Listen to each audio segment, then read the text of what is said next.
Bismillahirrahmanirrahim. Esselamu aleykum və rahmetullahi və barakatuh. Biz möminlər xalqımızı hər zaman zalimin deyil də məzlumun, möminlərin yanında olmağa dəvət etdiyimiz zaman eşitdiyimiz bir nağıl var. Erməni pərəst ərəblərimi dəstəkləyim.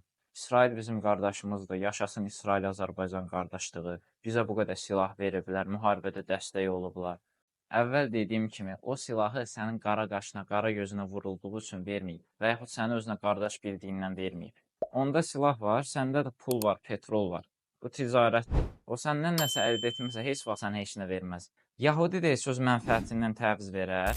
Buyurun, baxın, o bəhbəhlə təriflədikləri Yahudi qardaşları İsrailin Hayfa şəhərində bir neçə gün əvvəl dırnaqarası erməni soyqırımına həsr olunmuş meydan asıblar. İndi buna nə deyəcəksiniz? Biriniz çıxıb kişi kimi buna öz sözünü deyəcək, Fələstin deyən kimi ermənipərəst damğasını yapışdırmağa hazırsınız. Əgər bu qədər səmimi şəkildə xalqınızın yanındasınızsa, çıxın buna da bir söz deyin. Yox, əgər qəlbiniz kafirdən yanadırsa, onda sizdən belə bir şey gözləmək əbəsdir. Sizin kimləri çox görmüşük. Bəlkə də çoxunuz özünüzə müsəlman deyirsiniz. Ancaq işiniz, gücünüz müsəlmanları yerdən yerə vurmaqdır.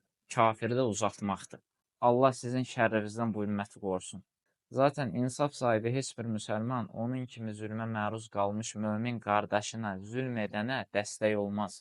Baxın, o bəyənmədiyiniz Hamas biz Qarabağ alandan sonra necə bizi təbrik edib. Soruşmaq lazımdır, hansımızın bundan xəbəri var idi. Ermənipərəst belə bir şey edər. Daha öncə dediyim kimi, ermənilərə dəstək verən kukla bir prezidentdir. Bunu dərk etmək bu qədər çətin olmasa gərək. Mahmud Abbas Yahudinin əlindəki bir kukladır. Özlərinin adamıdır. Onlar onu hakimiyyətə gətirib. Həmçinin o Qəzzada heç bir söz sahibi deyil. Yəni, qısaca Mahmud Abbas bütün Fələstin xalqı demək deyil. Ey Azərbaycan xalqı. Lap deyəlim Fələstin ermənipərəstdir. Lap deyəlim erməniyə dəstək verib. Elə bir şey yoxdur. Sadəcə deyəlim ki, var. Baxın bu əl qədər körpələrin, bu uşaqların halına. Əlinizi vicdanınıza qoyun. Fələstin ermənipərəst oldu deyə bu qədər məsumun, bu qədər körpənin belə şeylər yaşamağa haqdırmı? İnsanlıqdan payı olan kim bunlara baxıb deyər ki, yaxşı olur, betər olsunlar? Əsas etibarilə bu da Yahudinin bir siyasətidir. Azərbaycanlılara Fələstinliləri ermənipərəst, zülm dəstəkçisi kimi göstərir və iki müsəlmanı bir-birinə düşmən edir. Allah üçün bu fitnəyə düşməyin. Gördünüz də əsl erməniyə dəstəyi kim verdi? Armenian Genocide özdə, erməni soyqırımı. Soyqırım demişkən, əsl soyqırımı bilirsinizmi kim eləyir? Dövrün dəccalı olan bu kafir. Bu Netanyahunun yaxın günlərdə ölkəmizə gələcək xəbərini almışıq. Allah qorusun. Təsəvvür elə, ey Azərbaycan xalqı. Sənin ananın, bacının övladlarının qatili olan erməni bir terrorçusunu gətirirlər təmtaraqla ölkəyə. Belə bir şey qəbul edərsiniz? Şübhəsiz ki, eləməzsiniz. Biz insanıq, müsəlmanıq. Bəs o Fələstindəkilər, onlar insan deyilmi? Onlar bizim müsəlman qardaşlarımız deyilmi? İnsan qardaşının qatilinin belə qonaq kimi qarşılanmağına necə göz yumar?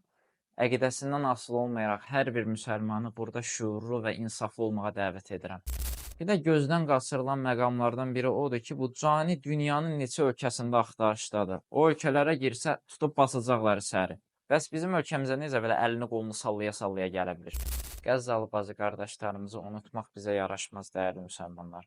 İstər maddi, istər də mənəvi biz onlara dəstək olmalıyıq. Dualarımız mənəvi dəstəyimiz olsun. Maddi dəstək olmaq istəyənlər isə ianələrini aşağıdakı kart hesabına göndərə bilərlər. 1 manat olsa belə bunu əsirgəməyin.